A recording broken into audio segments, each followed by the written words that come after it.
confused about what's going on with these chickens.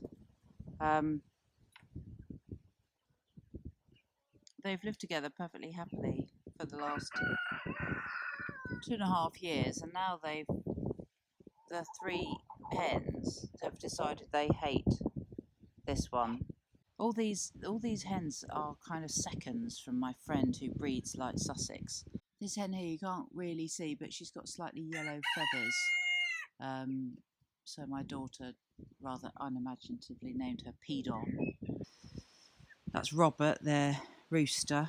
He's a cross between a large fowl and a bantam, so he's kind of quite a lot smaller than he would be if he was a purebred or just a large fowl cockerel.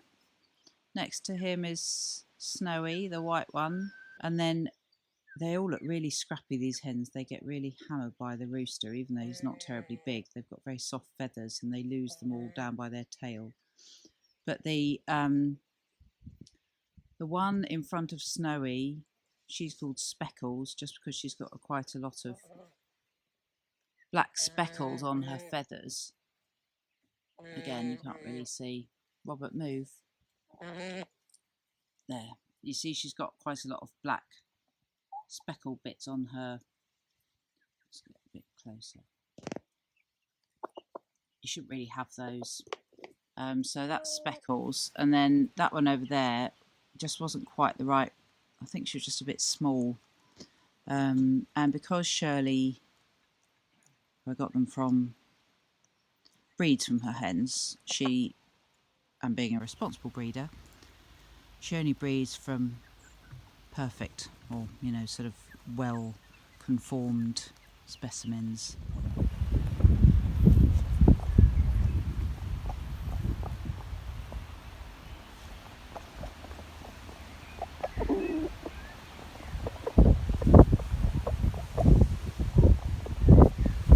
You can see Ralph here he's found a little spot which he thinks would be a nice little place for his wife Cassandra there to lay an egg. So what he's doing is making a little chirrupy noise, which is, funnily enough, the same noise as Karen over there makes to the chicks. But he's basically trying to persuade her to come in here and lay an egg. And he's doing his kind of, look at me, I'm such a good husband. Look at this wonderful place I found for you to lay an egg. Needless to say, as soon as she's laid an egg, she's really at her most fertile. And that's when he is most keen to mate with her. So there is a bit of an ulterior motive, let's be honest, isn't there, Ralph? So she doesn't seem overly impressed. She seems rather more keen on just eating some bits of catnip there. But anyway, keep at it, Ralph. You never know, it might work one day. He's going to be so embarrassed when he realises I've been filming him. They are funny cockerels, and they're such an interesting way to observe kind of the relationship between the hens, and obviously they get a lot of flack for being noisy, but if you can have a cockerel, they're such interesting additions to your flock, and they are absolutely beautiful. Chickens absolutely love lemon balm, and it grows like a weed in my garden. So I'm always very happy when they decide to plunder it. Good lad. You comfy there, Karen? Sitting on a stick.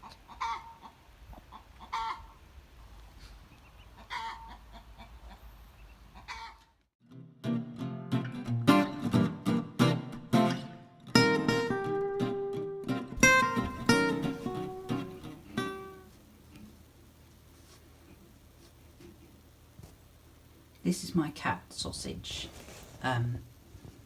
This is actually the little boot room bit of the kitchen where my guinea pigs and the rabbit live, but they're out mowing the lawn at the moment. Sausage kind of grew up with the guinea pigs. When he was a kitten, he used to sit in with them, and he's a house cat, so he doesn't go outside. So but I think he gets his farm cat vibes by sitting in hay and smelling of dried grass and guinea pig wee. But yeah, he loves sitting in the hay. Don't you?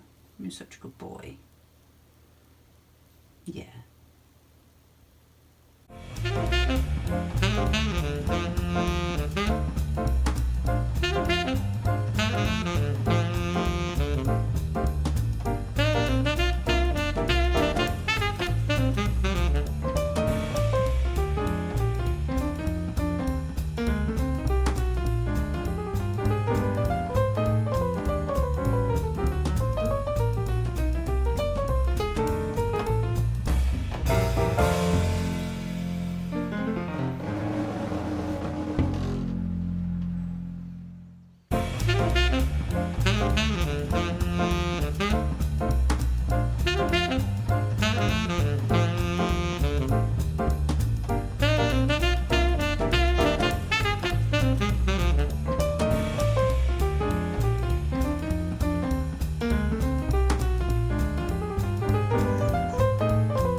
Thank you, Ralph. The reason I use small furries to mow my lawn is I do have a mole problem, and you can't really see from here. Let's see if I can get it a little bit more level, but you can just about see how uneven the ground is. So this whole section, I had a mole here, and so this kind of domed bit here is where there was a molehill, and this trough bit here is where the tunnel was. So the molehill is obviously the arisings from a tunnel. So it's very difficult to get a lawnmower to go across that. I mean, the difference between the lowest point of the ditch and the trough rather, and the highest point in the molehill is probably about 8 inches. So the furries do a much better job. I do have to use these various things I've got lying around to keep them blocked in. Otherwise, they just, I don't realise there's a sort of fairly deep channel, which is kind of guinea pig sized, and so they can end up running all over the garden. But that's fine. So obviously they're much prettier than a lawnmower. I don't have anywhere secure in the garden to store a lawnmower either, so and I do have somewhere to store guinea pigs. They're all rescues, because there's an awful lot of rabbits and guinea pigs that don't have a particularly nice life, so I feel by having them here they get the chance to do a job, and they're cute. So yeah, that's what I do. Here's Rhubarb in the little guinea pig section. I have a little plank there that the guineas can't get over, but Rhubarb can. So obviously this is where they spend the night, and Rhubarb's locked in the kitchen with them overnight, although he has the run of the kitchen. You can see I've put sort of tubs of shavings with hay in them. That's just to keep it a little bit cleaner. And I'll be taking him out in a minute. Yeah, should go and find your friends.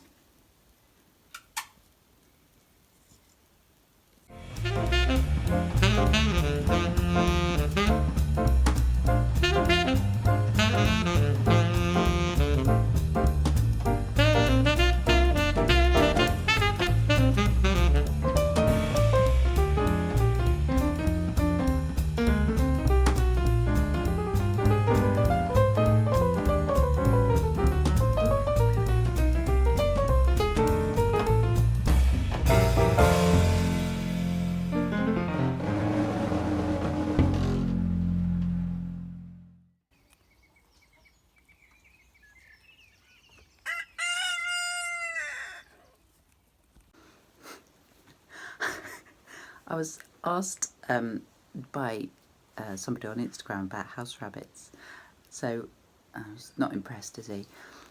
And so I just thought I'd talk a little bit about rhubarb, who is indeed a house rabbit. Look, do you want some carrot? It's got leaves on it and everything. No. So I've had rhubarb about 6 months, got him in January to actually be a companion for a bunny who'd been widowed, but sadly the bunny I'd got him to be a companion for didn't pull through. Sadly, quite often they pine if they lose their mate. Anyway, he was a house bunny before I got him. He was put up for rehoming at Pets at Home. Oh, there we go. So he was already a house rabbit. But house rabbits are really good fun. I think people don't really regard them as sort of house pets and would ordinarily think of just a dog or a cat, but actually rabbits are really, really good house pets. And they do love attention and affection, and he hops up on the sofa and that kind of thing. They use a litter tray, so most of the time, so they're really clean. And the main thing you have to worry about is them nibbling cables, because he's already had to have his pocket money docked. Well, £19 for a Mac charging cable, and my Hoover cable is also looking a bit trimmed in places. And you obviously do have to watch that, because he seems to prefer them when they're plugged in and actually live.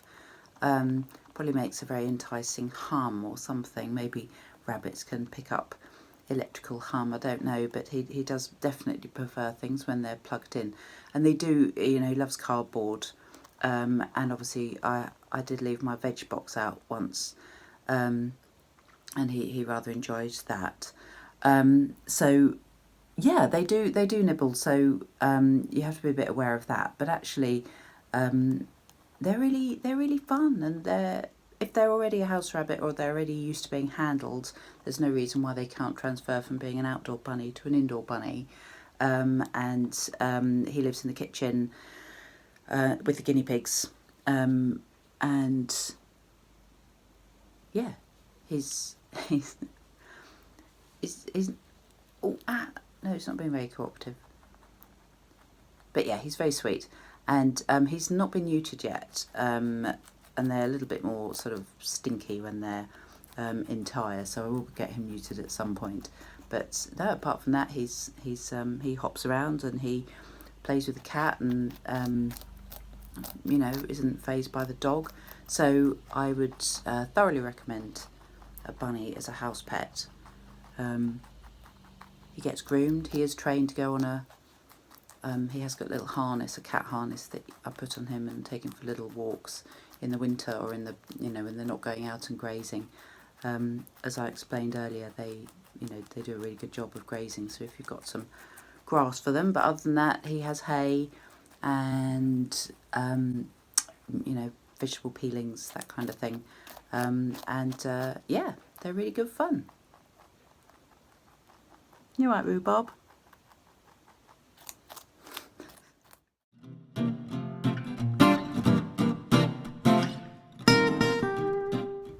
I'm just out with my dog. Here he is. Scruff. Totally deaf. Anyway, I'm just out with my dog, and I thought I would show you some nettle predators. It's really easy to look at these things that we call weeds and feel, oh, they're really negative, got to get rid of those, got to get in, got to pull them out, got to spray them. But I just want to show you, I think I showed you in the last vlog, the nettles in my garden where they're covered in aphids. Aphids, a lot of people hate aphids, but you've got to remember they're really good swift swallow house martin food. I can't see any up in the sky at the moment, but this morning the sky was absolutely crisscrossed with house martins. And I just wanted to show you, because we saw the ladybird larvae on my nettles, but I wanted to show you these beautiful caterpillars which are all over the nettles, just a couple of yards up the track from me. Peacock butterfly caterpillars, and they are chowing down on the nettles. Here's some with a ladybird pupa for company, and they love nettles. Won't be long for these pupate. They're quite big.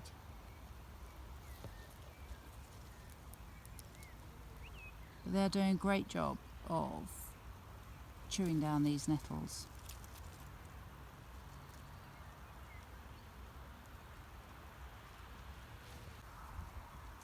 So caterpillars are obviously insect larvae, and insects only have 6 legs. So you can see here that they've got their 6 little legs at the front there, and then they've got these stumpy prolegs at the back of their body.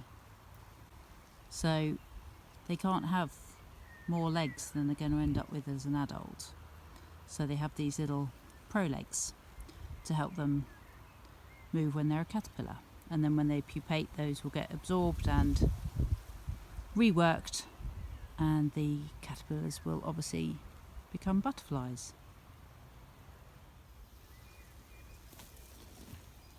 You can see these caterpillars have kind of separated out a bit. They're not clustered together like they were when they were much smaller.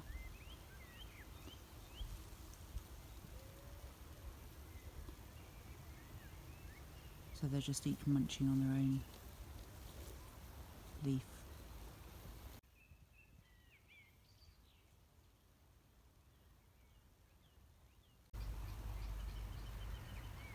I wanted to show you these.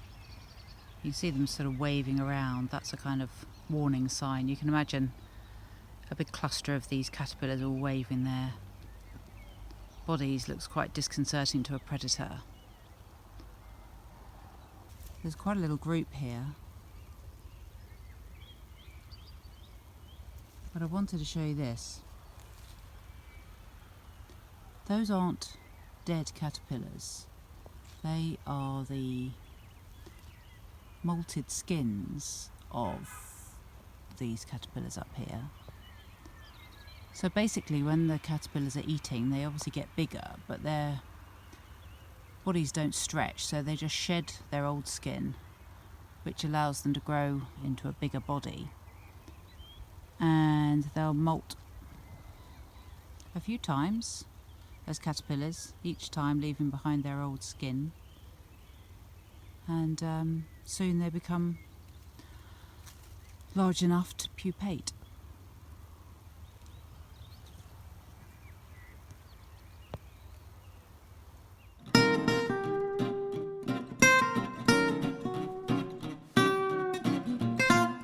I'm going to make some baguettes.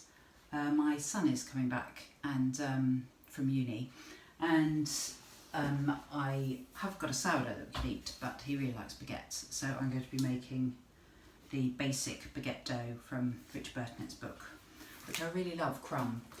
And this is just a basic baguette dough, and it makes 8 small baguettes, which my son could easily eat, probably in one sitting. But it has to prove overnight in a bowl, and last time I did it with this amount, it all sort of erupted and leaked over the fridge. So I'm going to do a half quantity. And the other slight difference is that Richard uses fresh yeast. Now I don't have any fresh yeast at the moment, so I'm using this, which is, it's not the instant active yeast, it's just dried sort of baker's yeast. So he mixes his yeast into the flour and then adds the water later. But I'm going to have to rehydrate this in the bowl and then add the flour to it. So it's a slightly different way of doing it. I will be using my mixer. He recommends doing it by hand, but I use my mixer for everything. So I will be using the KitchenAid, and I'm adding a little bit of rye flour to my dough, just because it just gives a little bit more flavour than a basic white one. So I'll probably be substituting a little bit of the white, plain strong white flour for a little bit of rye. So I'm going to get on and rehydrate the yeast, well, measure out the yeast, rehydrate it, pop it in the mixing bowl, and then get on with weighing out the dry ingredients.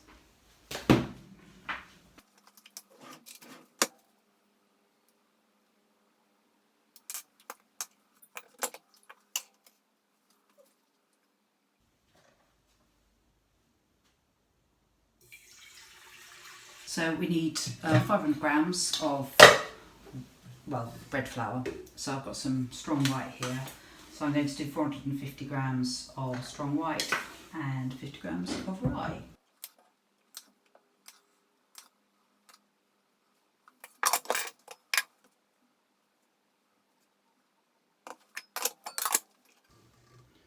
The yeast is doing its thing, so I'm going to add the flour.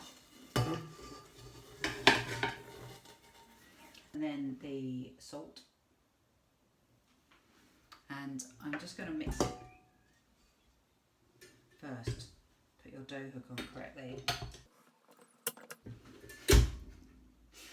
Anyway, right, so I'm going to mix it on a slow speed for 4 minutes.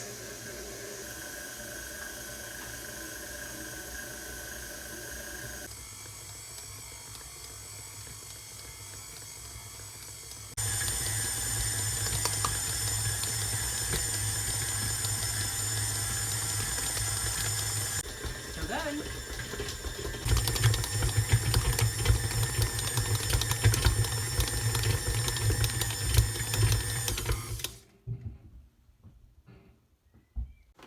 I'm now shaping the dough, which basically means giving it a top and a bottom. So this is the underneath, and then I always keep that on the bottom, and you get this smooth sort of dome on top, which is always the top, and that's what gives you, it gives a sort of structure to the dough, which means when you do shape it into the baguettes later, it sort of holds its shape.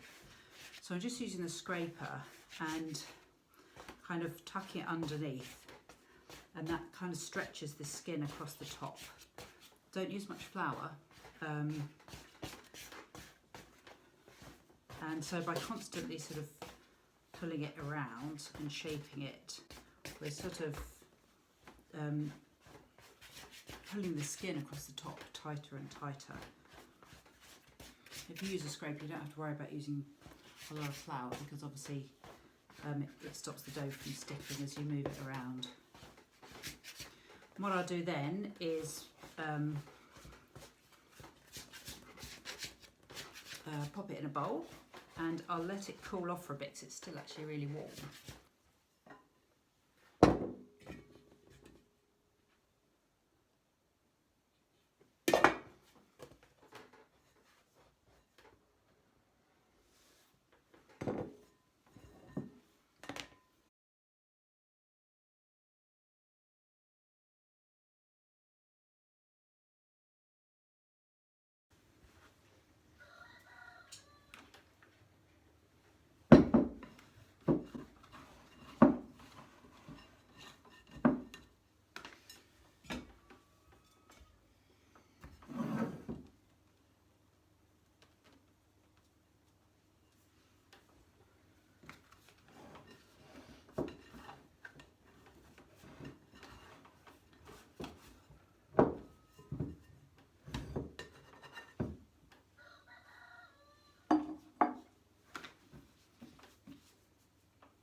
Here are the baguettes.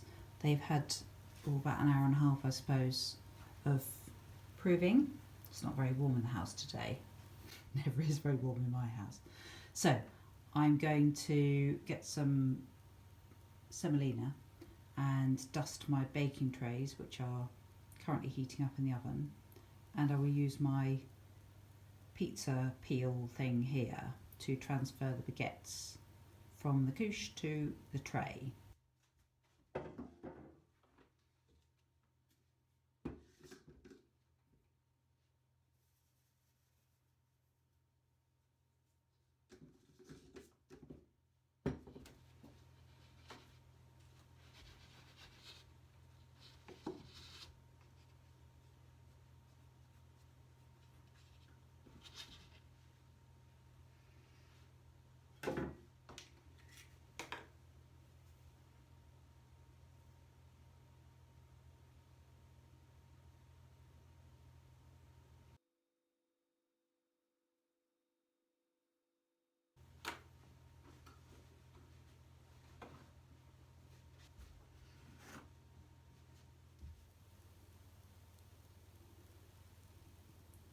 Here they are, the finished article.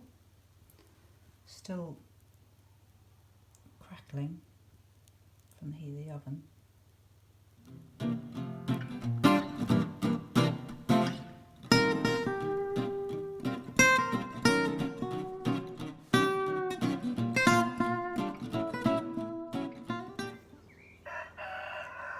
That concludes the vlog.